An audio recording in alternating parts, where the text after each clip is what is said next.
Good Saturday morning, September the 4th. Happy birthday to my friend.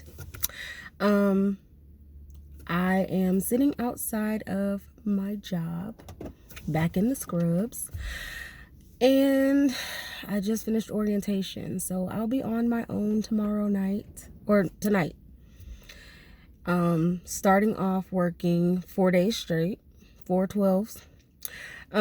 It was because I went back to North Carolina and had to drive back. So I was hired before I left, which is what I wanted to do. Make sure I had secured a position somewhere. And then I went back to finish everything in North Carolina, and I drove back across the country in Texas. So I started my job on Thursday. First night I did, computer stuff, and then I went on the floor.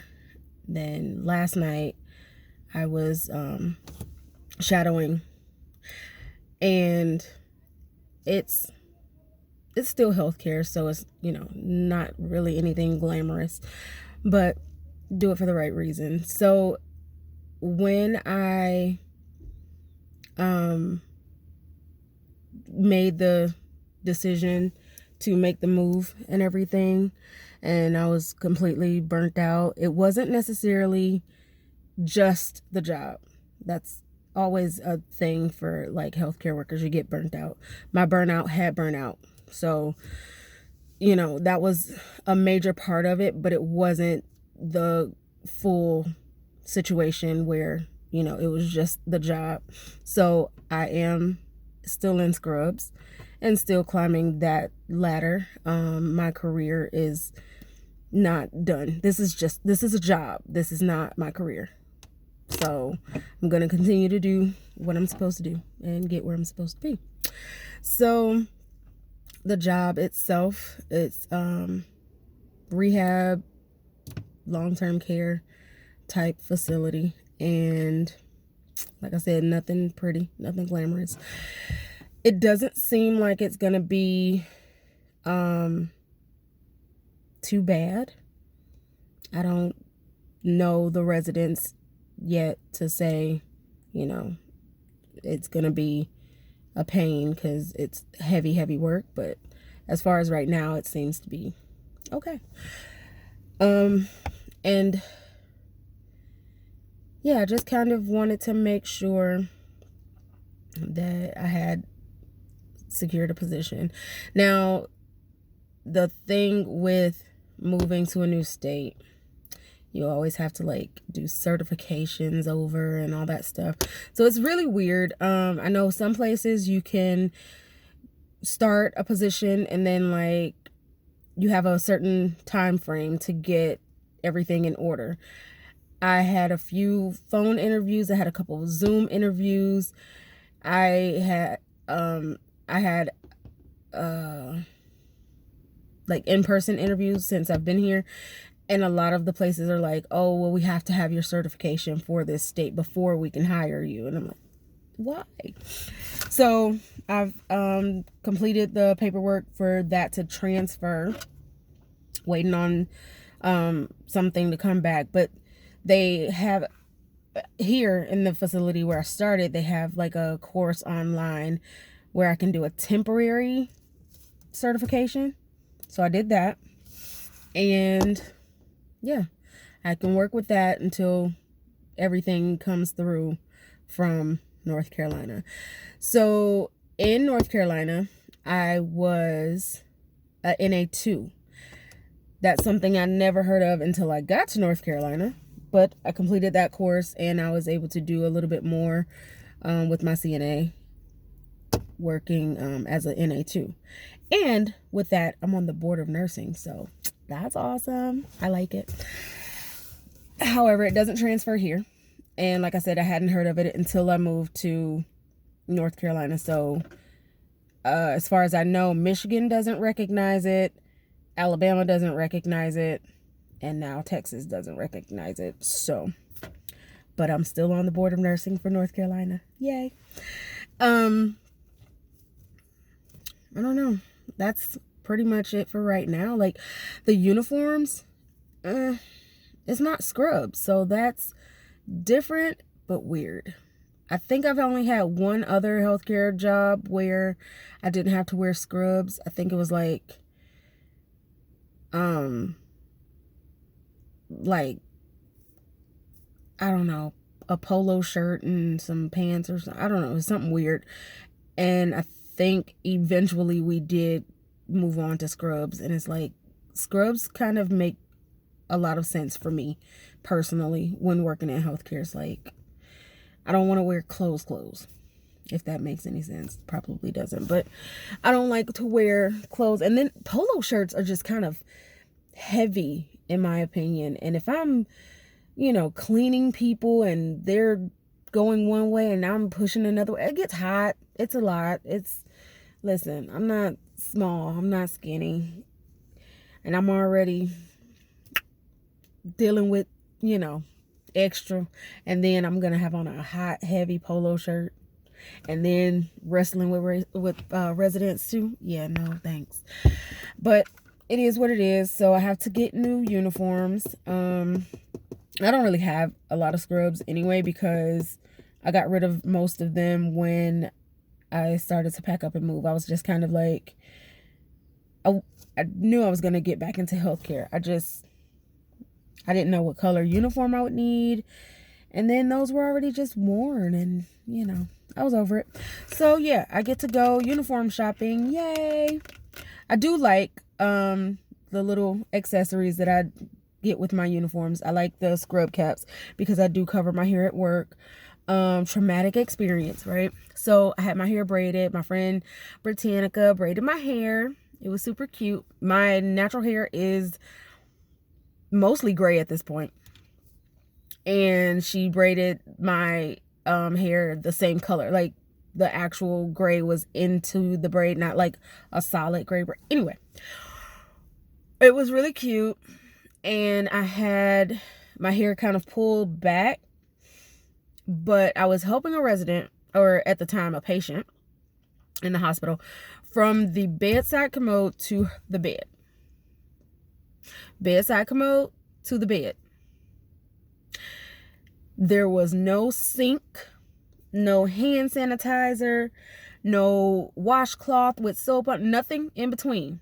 She got from the bedside commode straight onto her bed, and I'm standing there to make sure she's stable and everything, and I don't try to move her toward the sink or anything. I don't think she was stable enough to get to that point, but whatever the case, bedside commode to the bed. I reach over to put the side rail up before I can do anything else with her. I want to make sure she's secure. That's what I'm supposed to do.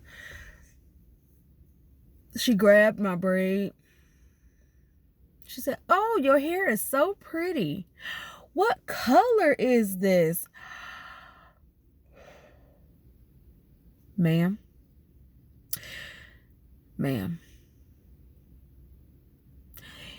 you just wiped your bottom, and then you got in the bed and you touched my hair. I was devastated. I wasn't rude. I couldn't. I just couldn't. So I was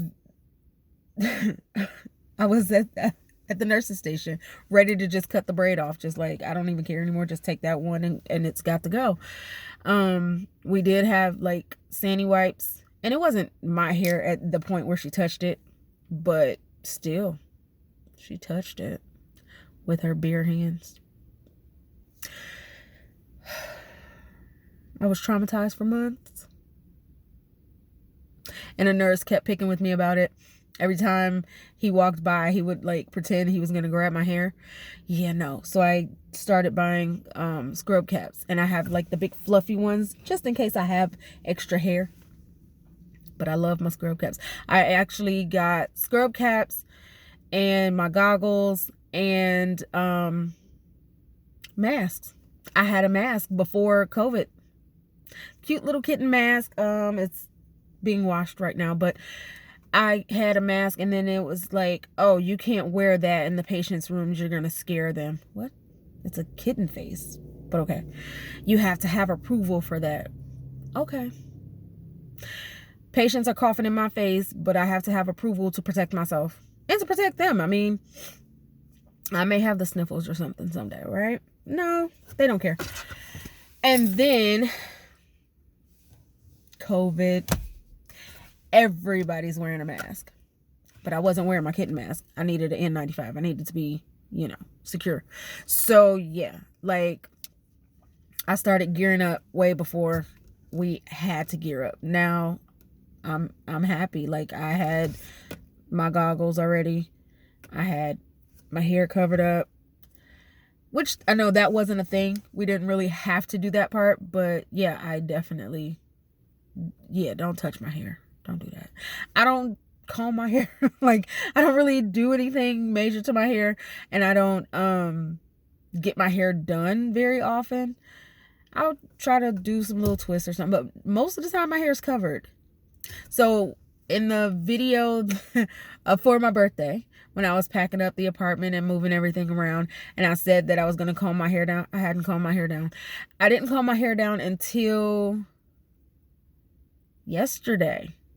I mean, I've taken my scarf off and kind of let my hair breathe, but I didn't comb it down. I just kind of let it do whatever it was doing, and then I like rewrapped it and covered it back up.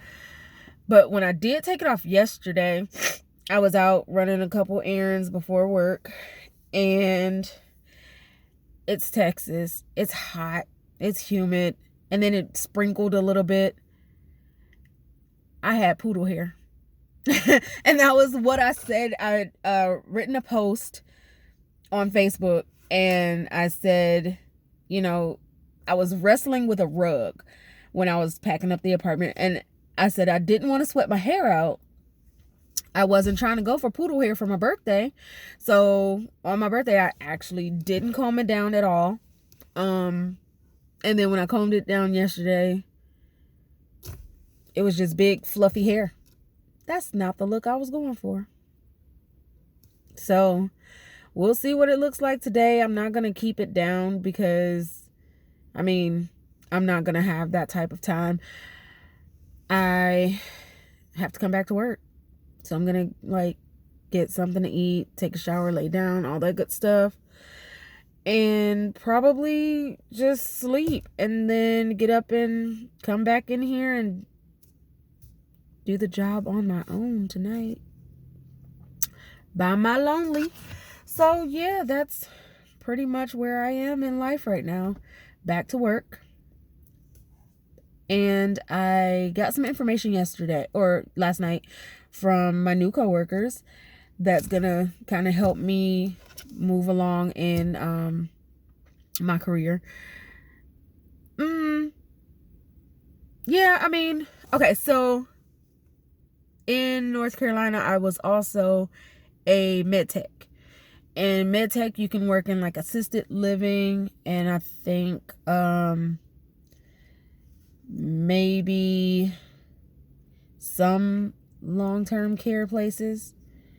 And once you've done the med tech or med aid, you can pass medication to residents. So in North Carolina, there's like a study guide, and then you take a test. And I took the test, passed the test, and I was working in an assisted living. And I had worked at an assisted living before, and I could do medication, pass medication. And there are like certain medications you can't do. Obviously, that's for the nurse. And then for the most part, like you can do little pills, creams, and stuff like that. But here, there's a 9-month course, is what I'm being told. One of the ladies did tell me that there could be a 3-month program. She wasn't 100% positive about that, but she said that, I could look around and see the different programs in the area and see the time frame for them. And so I got a number from one of the coworkers last night that's taking the course now. So I can do the med-ed thing here in this facility. So that'll be a bump up from what I'm doing now. And then the ultimate goal is to go back to school for nursing. RN is the title that I'm heading for. So but as far as right now, still working as a CNA and just taking my baby steps toward nursing. And I just feel like everything that I've done and everything that I'm doing going into nursing will only help, because it's all healthcare related. At some point, I'm sure, I'll use the information that I already have, use the skills that I already have, and that'll just help me be a better nurse on the other side. So I'm hoping. You see some nurses and it's like, are you in the right position? Because a lot of people think about the money that nurses make, and that absolutely cannot be the motivation to be a nurse, because these are people's lives, and you can't do this type of work for the paycheck. I mean, don't get me wrong, the paychecks are nice from, what I'm being told, but that's not like the motivation for it, because you will definitely not get paid what you're worth once you're doing the job, like if you're good at it. So yeah, at the end of it all, I'm gonna be a nurse and I'll be great. So for now, the sun is coming up and I'm about to go take a shower, lay down so I can come back and do this again. And then I'll do it again tomorrow. Monday, I'm gonna try to not sleep the whole day away, but who knows? So this is my third video. And I hadn't said it before on the videos, but like, share, subscribe, and just watch me live my life and figure it out. Thanks.